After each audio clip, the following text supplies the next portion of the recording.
जय जिजाऊ, जय शिवराय, जय शंभूराजे.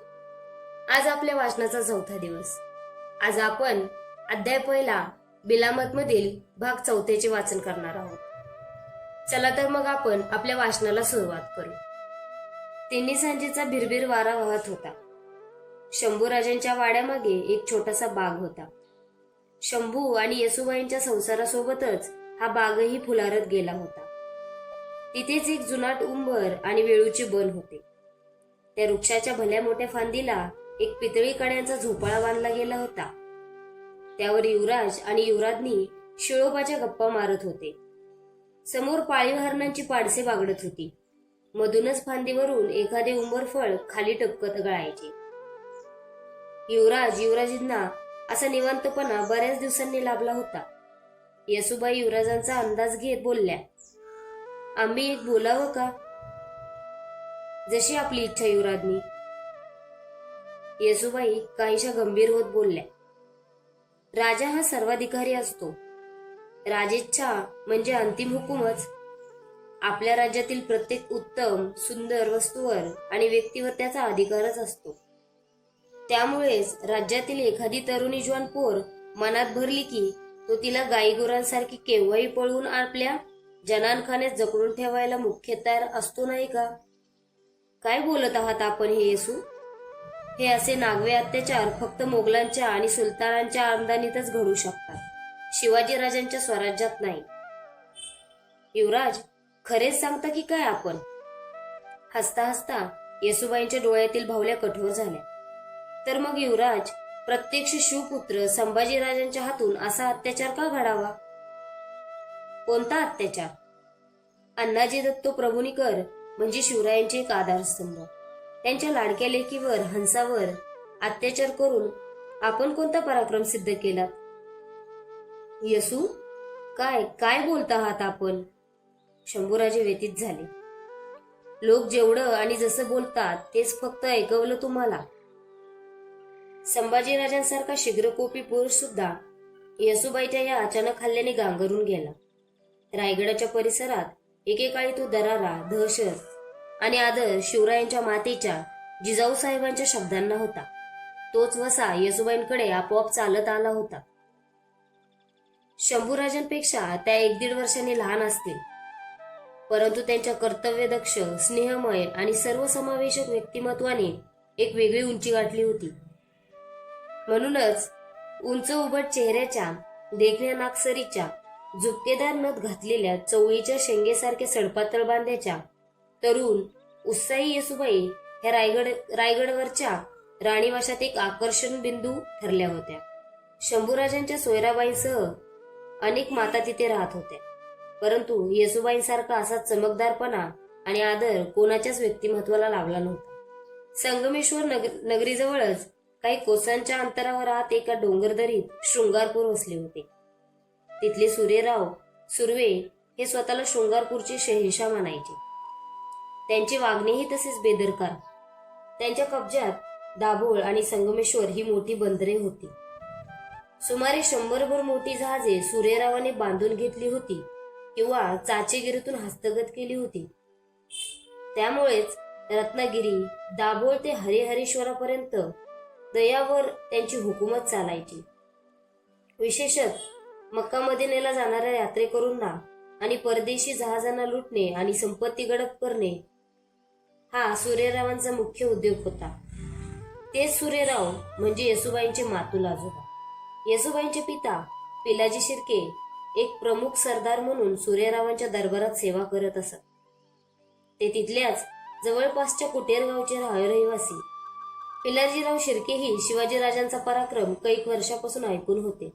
मात्र राजांनी स्वराज्याची मुहूर्तमेढ रोवली तेव्हा महाराष्ट्रातील मोगल आणि मुसलमान धार्जिण्या अनेक सरंजामदार मराठ्यांनी त्यांच्या राजवटीला कडाडून विरोध केला होता.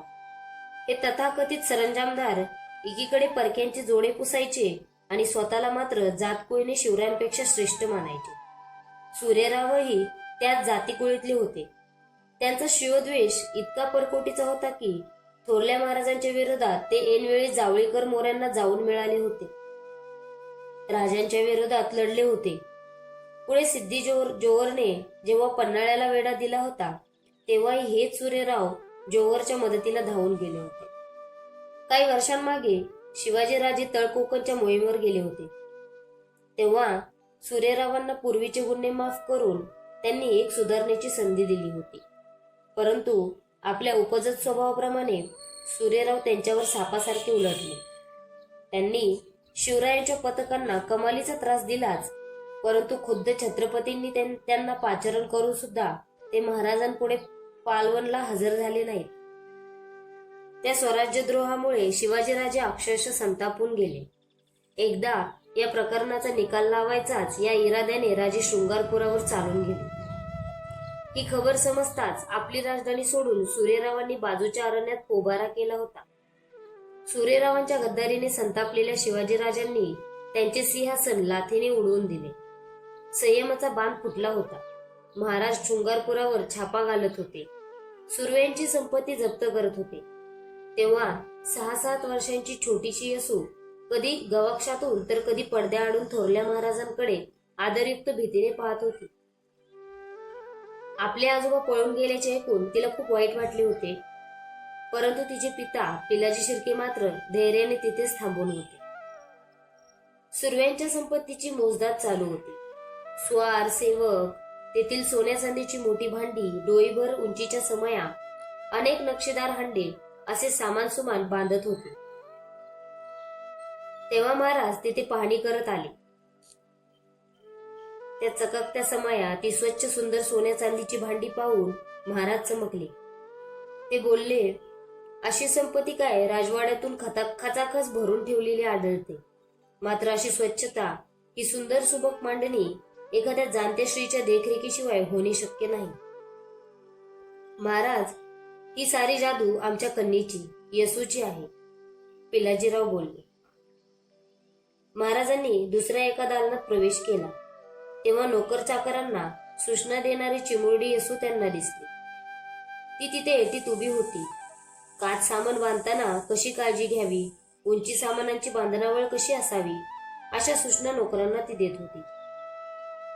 महाराज हळूच पुढे गेले आणि त्यांनी येसूच्या डोक्यावर आपला स्निग्ध हात ठेवला. त्या प्रसन्न, हसऱ्या, उत्साही आणि टापटिपीचा आग्रह धरणाऱ्या चिमुरड्या पोरीला त्यांनी आपल्या पोटाशी धरले. ते तिच्या पित्याला बोलले, पिलाजीराव, तुमच्या सासऱ्यावरचा, सूर्यरावावरचा आमचा राग एवढा परकोटीचा होता की हे अवघे शृंगारपूरच जाळून टाकावे असे आमच्या मनात होते. मात्र तुमच्या या चिमुरडीनं आमच्यावर भुरळ टाकली आहे. तुमची ही संपत्ती तुम्हालाच ठेवून घ्या. आम्ही मात्र तुमच्या या राजवाड्यातून एकच मौल्यवान वस्तू घेऊन जाणार आहोत.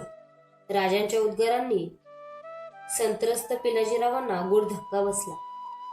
महाराज कृतकृत्य होऊन पिलाजीरावांना बोलले, आमच्या शंभूराजांसाठी एका चांगल्या कन्येच्या शोधात होतोच आम्ही.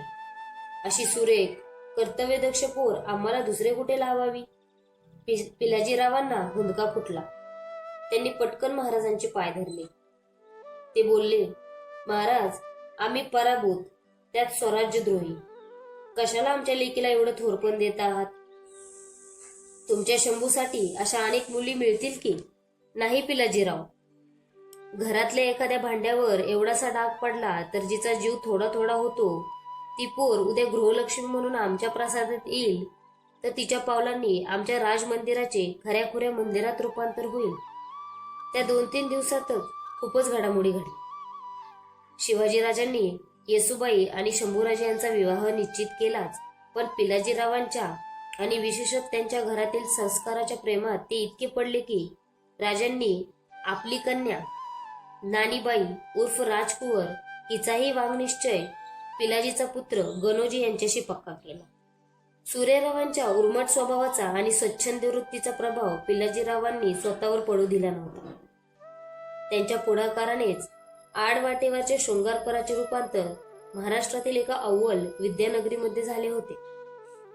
देशोदेशींचे अनेक पंडित, विद्वान, तांत्रिक विद्येचे अग्रदूत सारे या परिसरात आपले मठ उभारून अगर गुहेमध्ये आश्रय घेऊन बसले होते.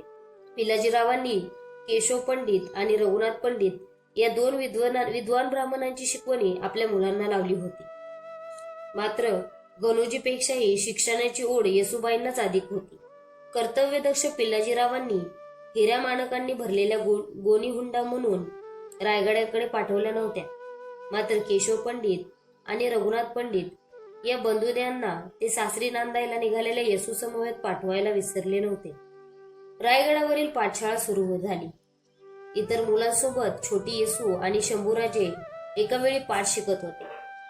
येसू ही आपली धर्मपत्नी आहे याची जाणीव व्हायच्या आधीच ती आपली सहकारी वर्गमैत्रीण याच नात्याने शंभूराजांच्या हृदयावर ठसा उमटवून गेली होती. त्यामुळेच त्या दोघांतील परस्पर सहकार्याला, बालमैत्रीच्या नात्याला एक वेगळीच गडद किनार लाभली होती. आज अचानक येसूबाईंनी हंसाचा विषय काढल्याने शंभूराजे काहीसे गोंधळले होते. येसूच्या आयुष्यामध्ये एकीकडे शिवाजीराजांसारखा अत्यंत कर्तव्यदक्ष, प्रजापालक आणि युगप्रवर्तक सासरा होता, तर दुसरीकडे अंगात तारुण्याची सळसळ घेऊन रानातल्या सिंहाबरोबरच दरबारातल्या वरिष्ठ मुरब्बी दरकदारांना सहज अंगावर घेणारा आणि त्यांच्याशी बेडरपणे 2 हात करणारा नवरा होता. या दोन्ही परस्पर भिन्न टोकांतील नाजूक दुवा म्हणजेच येसूबाई होत्या.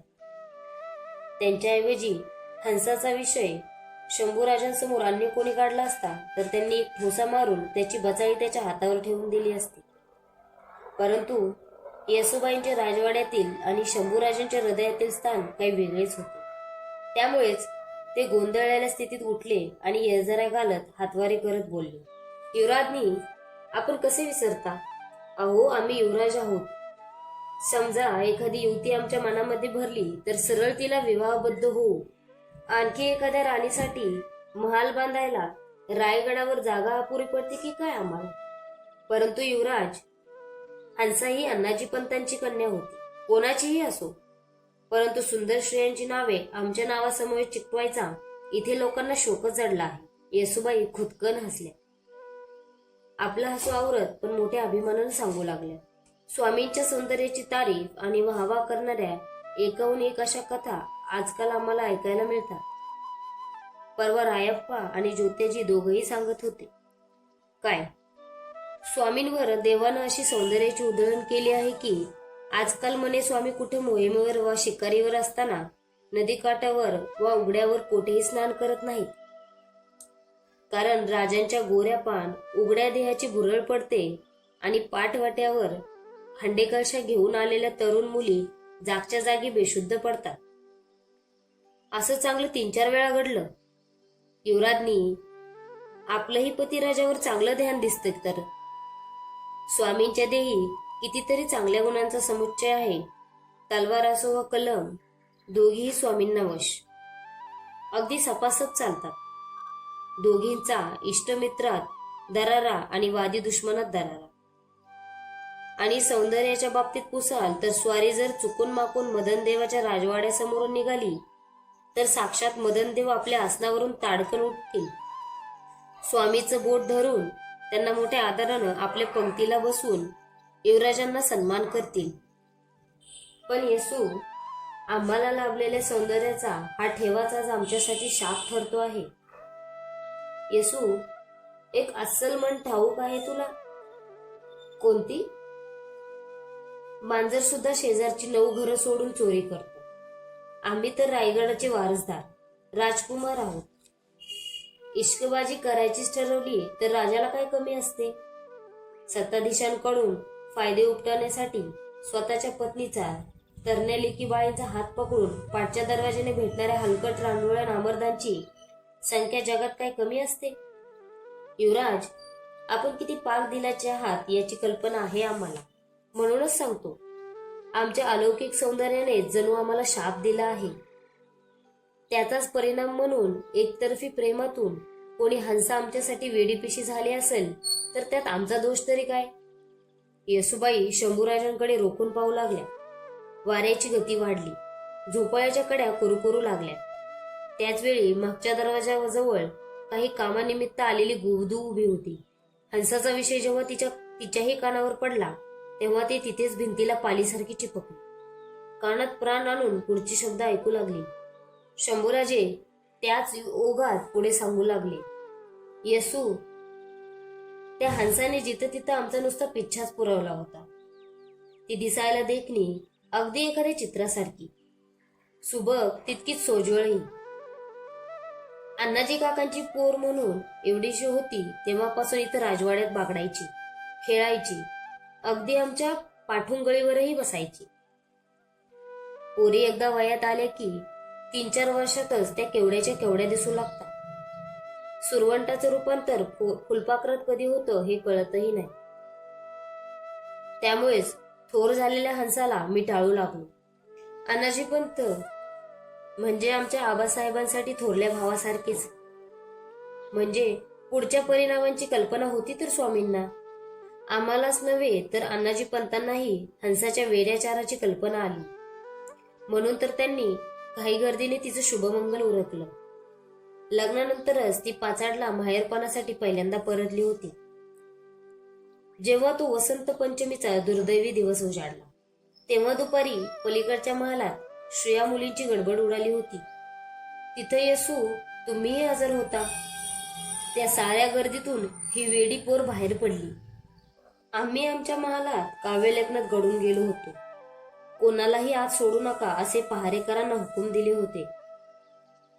मात्र आम्हीच हंसाला बोलवले आहे अशा भूलतापा मारून ती तडक आमच्या महालात घुसली. तिला प्रेत ज्वरानं इतकं पागल बनवलं होतं की तिने सरळ आम्हाला मिठीच मारली. ती आपल्या भुकेल्या ओठांनी आमच्या कपाळाची मुके घेऊ लागली. तशी आम्ही खाडकन तिच्या कानशिलात लगावली. तिच्यावर ओरडलो, शरम वाटत नाही का तुला? पंत काकांची पोर आहेस तू, कोणाची तरी लग्नाची बायको आहेस तू. माझ्या बोलावर ती वेड्यासारखी हसली आणि जखमी पक्षिणीसारखी आमच्या जवळ येत आमचे हात धरत बोलली, माझ्या देहातल्या ओसंडत्या तारुण्याचा तुझ्यावर अभिषेक घालायला आले आहे मी राजा. आम्ही तिला दूर ढकलले आणि सांगितले, बेवकूफ पोरी, तुझ्या या आगळीकीने या महालाला सुरंग लागेल तरी ती दूर होईना, हटेना. तेव्हा आम्ही तिला आणखी 2-3 कानशिलात लगावले. तुला वेळ लागलाय की काय असं आम्ही तिला विचारू लागलो. तेव्हा ती मोठ्यानं हसत बोलली, राजा, प्रीतीनं ठार आंधळ बनवलेल्या पाखराला दृष्टीच नसते. म्हणूनच तर पतंग दिव्यावर झडप घालतो, ज्वाळेच्या जबड्यात मिटून जातो. शेवटी हंसाची समजूत घालत आम्ही तिला विचारलं, तुला हवंय तरी काय? तेव्हा ती पुन्हा एकदा हसू लागली. तिचे हास्य खूपच खोल आणि भयंकर होते. ती आम्हाला म्हणाली, तुझ्या मर्दानी सौंदर्यापुढे माझा नवरा मला अगदीच नेबळट भासतो.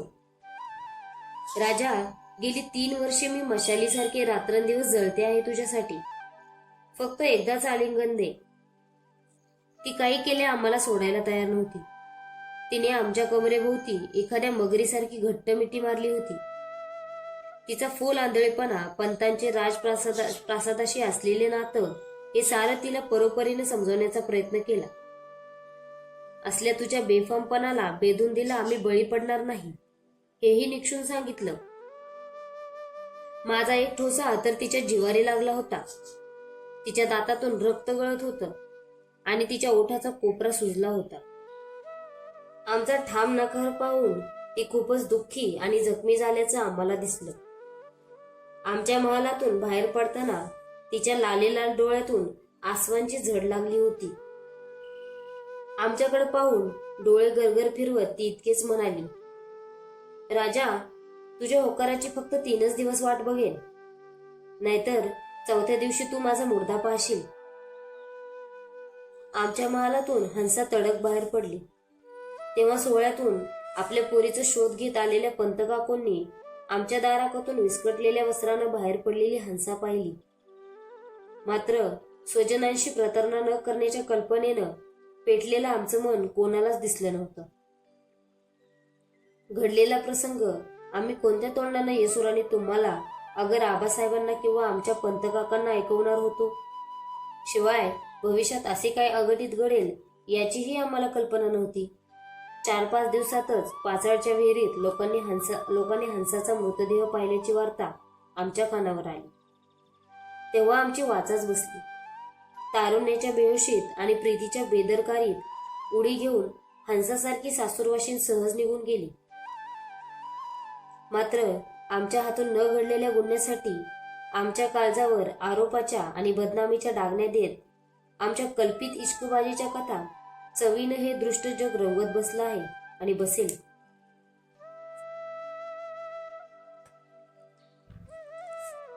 तर मंडळी, आपले आजचे वाचन इथे पूर्ण झाले. माझा हा प्रयत्न आवडल्यास आणि माझ्या वाचनात काही कमतरता आढळल्यास मला कमेंट करून नक्की सांगा. आणि आपल्या राजांचा इतिहास जास्तीत जास्त लोकांपर्यंत पोहोचण्यासाठी माझ्या चॅनलला सबस्क्राईब करा आणि जास्तीत जास्त लोकांपर्यंत शेअर करा. धन्यवाद.